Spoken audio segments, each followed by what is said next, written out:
А вы знали, что ежедневно в Инстаграме публикуется более 100 миллионов постов, а на видеохостинг YouTube загружается более 400 часов видеоконтента ежеминутно?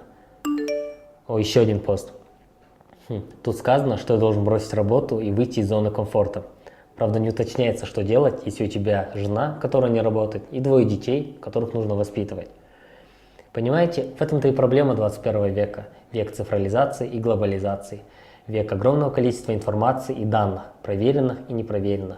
Век, где ежедневно появляется огромное количество блогеров, инфлюенсеров, бизнес-тренеров, некоторые из которых даже и в жизни своей не работали, и ни единого дня. Век, где появляется огромное количество журналистов, которые открывают свои телеграм-каналы, YouTube-каналы, инстаграм-страницы и публикуют туда непроверенную информацию, тем самым являясь опасностью для общества. Не спорю, действительно есть хорошие блогеры, действительно есть хорошие журналисты, такие как Мэгги Майкл, которая написала статью про зверства, которые происходили во время войны в Йемене, за которую она, к слову, была удостоена Пулитцеровской премии. Но для того, чтобы найти полезную информацию, вы должны не слышать, а слушать, не смотреть, а видеть.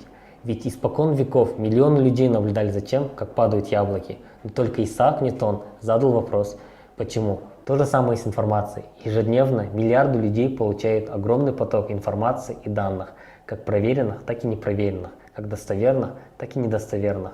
Чтобы понять, где правда, а где ложь, вы должны задавать правильные вопросы и анализировать. Не зря же швейцарский философ Парацельс как-то сказал: «Все есть яд и все есть лекарство, но только доза делает лекарство ядом, а яд лекарством».